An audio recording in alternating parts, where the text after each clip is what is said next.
Quel match de Coupe du Monde, les gars. Quel match de Coupe du Monde. Roller coaster émotionnel. Beaucoup d'émotions dans ce match-là.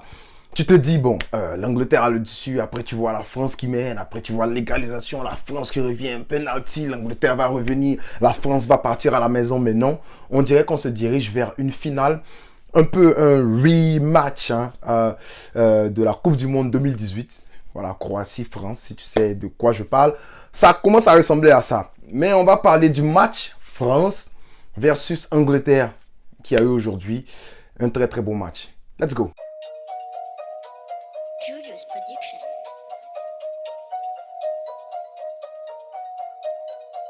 Il y avait de la tendance aujourd'hui dans ce match-là, près de 70 000 personnes et c'est presque le double de ce qu'on a vu dans le match du Maroc versus le Portugal. Pourquoi? C'est normal, c'est parce que c'est deux grandes nations de football qui s'affrontent. C'est deux grandes nations de foot, les créateurs du foot et puis ceux qui ont actuellement la Coupe du Monde. Voilà. Aujourd'hui, notre gars Didier Deschamps est venu avec sa formation spéciale, le 4-2-3-1. Voilà, un double pivot dans lequel je pense que Tchouaméni a fait un bon match. Il a fait un match solide. Son début de CDM, pour moi, il n'était pas si fameux que ça. Mais dans ce match-là, surtout son but, franchement, voilà, ça m'a surpris. Je ne m'attendais pas à ça parce que je m'attendais à ce que la France utilise les côtés. Je m'attendais vraiment à ce que la France utilise les côtés pour marquer la plupart de leurs buts, ce qui a été fait, notamment lors du deuxième but, le centre de Griezmann, tête de Giroud. Je m'attendais à ce genre de but-là. Mais voilà, au début du match, on a vu vraiment que les Anglais... J'ai même pas parlé de la formation des Anglais. Bref, c'est 4-3-3. Southgate, il vaut rien. Franchement, je sais pas. Le gars là, je sais pas. Je comprends pas. On va parler de surtout ses remplacements. On va parler de ses remplacements tout à l'heure. Mais, donc, je m'attendais à ce que la France utilise les côtés. Avec un Dembélé qui pourrait débloquer la situation, vu que le côté de Mbappé, il était vraiment pris par, comment il s'appelle déjà, par Kyle Walker, l'un des latéraux les plus rapides, les plus en forme du moment actuellement. Kyle Walker était sur son côté, et puis je pense Saka redescendait beaucoup. Saka qui a fait un excellent match. Si l'Angleterre remportait ce match-là, moi je donnais l'homme du match à Saka, franchement. Il a fait un très gros match aujourd'hui. Donc c'était un peu serré du côté de Mbappé, mais ça ne nous a pas empêché de voir le petit talentueux, le petit Mbappé prendre le large sur le côté devant Kyle Walker de temps en temps et puis faire des centres, adresser de très beaux centres à la centre à ras de terre, mais qui n'a pas, il y avait personne pour connecter, pour finir les centres de Mbappé. Mais je pense que Kyle Walker n'a pas été en mesure de serrer Mbappé à 100%. Certes, on n'a pas vu Mbappé comme on a l'habitude de le voir, mais il a quand même été en mesure de percer la défense de Kyle Walker. Parce que j'ai entendu beaucoup les journalistes anglais parler « Oh, comment est-ce qu'ils vont bloquer Mbappé? Ils vont faire une technique anti-Messi, des trucs comme ça. Ils ont demandé à Kyle Walker s'il peut prendre Mbappé. » Des trucs comme ça, voilà. Mais dans ce match, on a vu qu'aujourd'hui, la France a gagné. C'était pas Mbappé qui était venu sauver la France. Voilà, c'est pas Mbappé qui l'a fait. La situation a été décantée par une frappe lointaine, par, je peux dire, un effort individuel.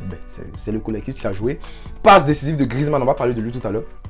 Passe de Griezmann, je m'attendais vraiment pas à la frappe. Quand il a poussé son ballon un peu, il dit waouh, ça va venir. Et il a très bien tiré son ballon. Un ballon fuyant. Il ajoute Bellingham qui est venu fermer. Mais c'est quand même passé entre ses jambes.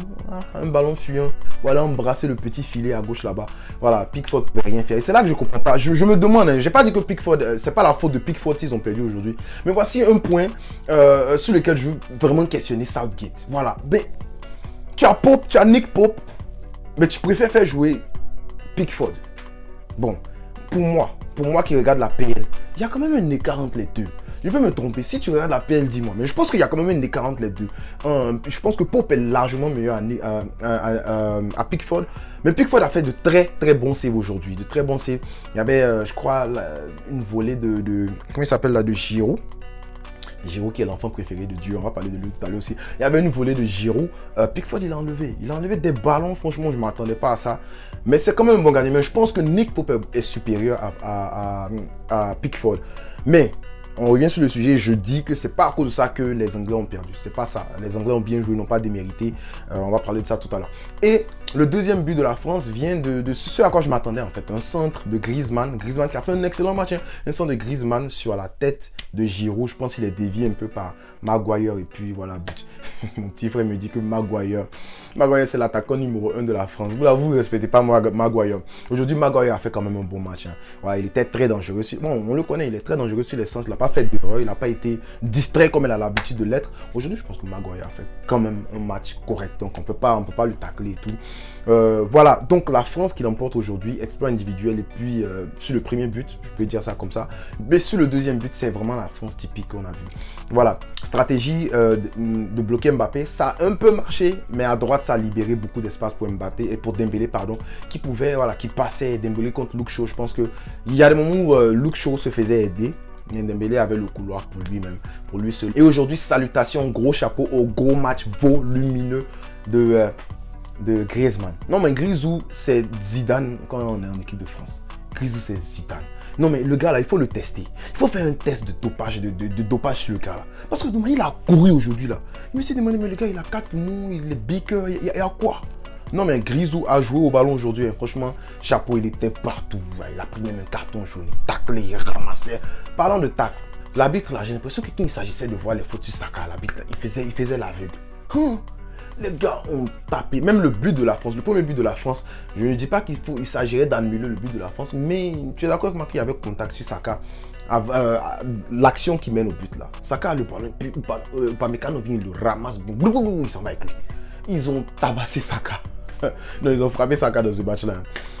Voilà, je pense que l'arbitre aussi, voilà, c'était un peu bizarre. Il y avait plein de fautes qui auraient pu être sifflées. Il n'a pas fait. Mais c'est très mérité. Les Français ont mérité de gagner ce match-là. On a parlé de Tchouaméni. On a parlé de Lloris. On va parler de Lloris aussi, qui a fait pour moi un bon match. Il a fait un très bon match. Il connaît vraiment son élément Ken. Parce que Ken a eu une occasion où il a fait tenter extérieur du pied. Waouh, cette occasion-là, ça me rappelle un peu la Drogba. Genre, lui, on voit le ballon. Il dort sur le gars, il dort sur Upamecano. Et puis le body d'une manière, Upamecano pensait peut-être qu'il allait calmer le ballon. Upamecano a essayé de venir. Et boum, il a couvert son ballon, il est parti face to face. Il n'a même pas touché le ballon. Mais ça, c'est un neuf. Ça, c'est un vrai neuf.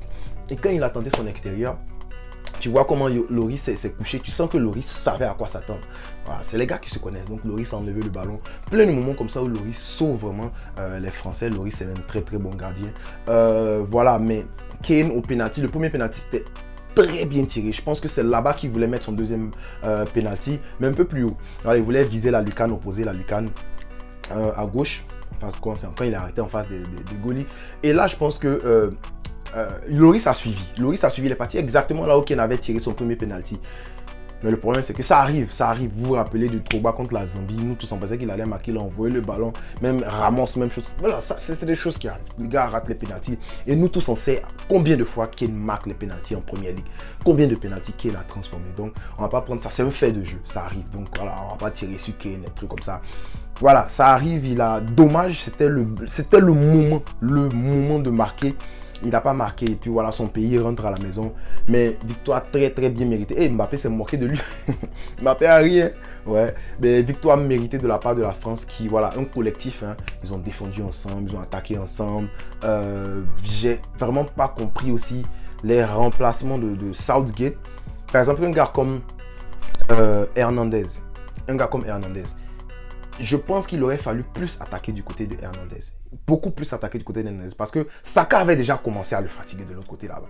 Donc il fallait vite faire les remplacements et tout. Mais il n'a pas fait vite les remplacements. Grealish qui rentre à la, je sais pas, 80e minute. Grealish il entre. Il va faire quoi? Tu lui donnes 2 minutes, il va faire quoi? Je sais pas. Rashford, bon, Sterling je ne peux pas parler parce que Sterling je pense qu'il avait un problème. Il était en dehors de... il n'était pas avec la sélection à un moment. Encore une autre tâche noire en fait. Donc pourquoi tu le fais entrer si tu penses qu'il ne sera pas dans ce match? Bon, sauf si le joueur t'a convaincu, bien évidemment qu'il peut jouer. Donc Southgate pour moi, c'est pas le mec qu'il faut pour que cette belle génération, parce que c'est une très bonne équipe les Anglais, pour que cette belle génération des Anglais là arrive à remporter soit l'Euro, bien, je sais pas, la Coupe du Monde. C'est pas Southgate. Il faut quelque chose, il faut quelqu'un d'autre. Peut-être que ça c'est un sujet en fait qu'on pourrait regarder une autre fois. Mais Southgate pour moi, il doit step down parce qu'il est vraiment pas à la hauteur de cette équipe, de ce talent générationnel qu'il a, ce talent-là, c'est joyeux-là. Un petit comme Jude Bellingham. Petit, il est très fort, il est excellent. Ce qui me plaît, c'est que Jude Bellingham, il ne se cache pas. Si vous avez remarqué dans tout le match, il vient, il se propose, il veut le ballon. Il y a des joueurs, ils fuient le ballon. Quand le ballon est là, ils vont se mettre de l'autre côté. Je sais pas si c'est la stratégie du coach, mais Jude Bellingham, lui, dit il veut le ballon. Et il est costaud, il est costaud. Il est encore jeune. Ce petit-là, il a une très grande marge de progression. Franchement, j'ai adoré la Coupe du Monde de ce petit. Pas juste le match, sa Coupe du Monde, elle était bonne. Donc, pour des petits comme ça, les Jude Bellingham, les Foden et tout là, il faut un meilleur coach. Je suis désolé, mais il faut un meilleur coach, pas Southgate. Donc voilà, très très dommage pour l'Angleterre, mais aussi content pour la France qui mérite vraiment de se qualifier. Et puis voilà, il peut faire un back-to-back, on ne sait jamais. Il mérite de se qualifier là. 2 passes de Griezmann, pour moi c'est l'homme du match, il n'y a rien à dire. 2 passes de Griezmann, il court dans tous les sens, il couvre les espaces, il défend. Dembélé même qui tacle, voilà. Les gars ont joué même. Donc ça va être très beau de voir une France contre un Maroc. Je sais pas, parce que la France, elle a tendance à jouer un peu. Bon, vous vous rappelez de la France de la Coupe du Monde dernière, vu que la Belgique se plaignait, ouais, ils défendent trop, ils montent pas, des trucs comme ça. Ben, ils ont une équipe en face d'eux qui seront pareils. Ils ont une équipe pareille. Voilà, le Maroc aussi, c'est la même chose. Donc, il y a une équipe qui va devoir abandonner sa stratégie pour venir sortir jouer au ballon. Et c'est peut-être là que cette équipe va se faire prendre. Est-ce que ça sera le Maroc? Est-ce que ça sera la France? Ça serait bien à voir. C'est un match à ne pas manquer. Giroud encore qui marque. Hein. Giroud qui marque. Et moi, je dis ce gars-là, c'est l'enfant préféré de Dieu. Il ne sait pas. Giroud, tout ce qu'il fait, ça réussit. Non, mais Giroud, tes prières que tu fais là, il faut nous montrer nous si on va faire ça. Franchement, Deschamps aujourd'hui qui a été un peu bizarre, hein, il a fait un seul changement. Et c'était Coman à la place de Dembélé. Un seul changement. Je ne sais pas s'il avait tellement confiance en son équipe. Pourtant, il y avait de la qualité sur le banc. Hein. Il y a de la qualité sur le banc français. Mais il n'a pas touché son équipe. Un seul remplacement. Puis il a dit, débrouillez-vous. Jouez, marquez. Et c'est ce qui s'est passé, ça a marché.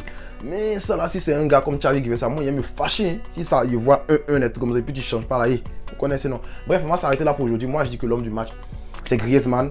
Du côté de l'Angleterre, je peux donner ça à Jude Bellingham, facile, plus Saka aussi. Donc dites-moi en commentaire, vous pensez que c'est qui l'homme du match? Et puis on s'attrape pour le prochain débrief sur la Coupe du Monde. Je pense que ça sera le mardi. L'Argentine qui va faire face à la Croatie. Peace!